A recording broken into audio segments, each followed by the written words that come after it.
Today I'm going to take apart a weapon R engine damper and show you what's inside of it. But before I take it off the car and take it apart and show you, I want to tell you about mine. Mine was given to me as a going away present from some friends of mine.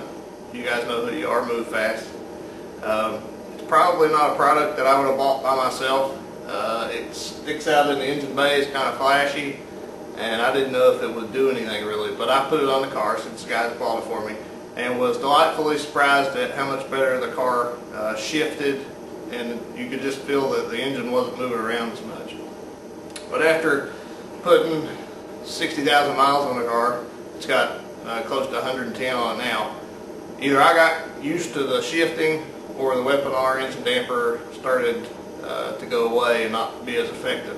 So I bought one of the blocks, lower engine mounts, put it on, tightened things up, and then I took the weapon R damper off, and before I sold it or threw it in the trash, I decided to take it apart. And when I took it apart, I saw that something had come loose inside, which is what made the shifting not feel as crisp.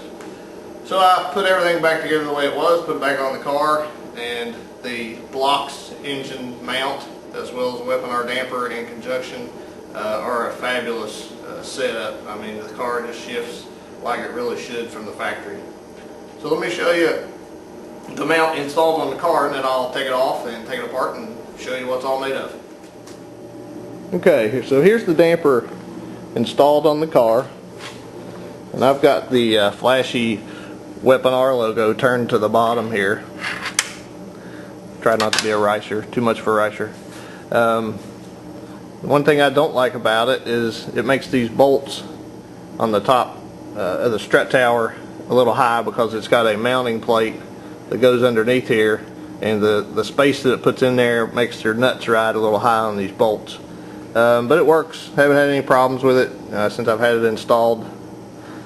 It's got a little tab that comes out here on the side, which is where the one end of it mounts up right there. Got a Allen head bolt that goes down through with a cap nut on the other side, and comes out to the other mount. And this mount's actually mounted to the engine mount itself. So you take a couple bolts off down here, put this mount on, and then bolt the damper on right here. It's not too bad. Takes a while. You got to take the strut bar basically all the way off, which is just a couple bolts, not really that big of a deal. As long as you don't have the car up on a engine lift, you won't have any problem taking these off. It may seem a little daunting if you don't know much about how this car is set up, but taking these off won't do anything as long as the car is sitting on the ground. So you can take this strut tower bar completely off the car, put your engine, put the damper mounting plate in, bolt everything back down. You get this put on, and then putting the actual damper in place is pretty easy. You got the heim joint right here, and one back here. It allows the thing to move around a little bit. But there you go. So I'm going to take it off and take it apart and show you what it's made of.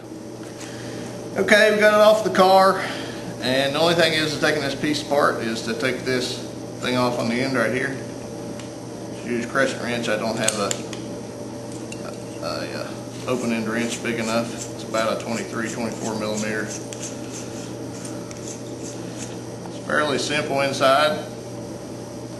Got a hard plastic piece here on the end that's just a buffer in between these two rubber bushings, and there's another white hard plastic piece down inside the cylinder. Probably takes up about that much room in the cylinder.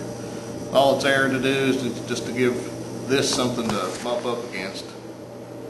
And then, you know, as you can tell, this is the way it sits inside the thing, right like that. Now, when I first took this off of the car, check it out, I found this piece here on the end was loose, like that. And this washer was moving around, and I could actually feel the difference in that with the engine moving around. The threads were a little messed up. I had to use a tap or a die to fix those. Once I got those fixed, put it back together. It's fairly simple, like I say. Put it back on the car, and I could really feel the difference. So that's about all there is to it. Goes back together the same way.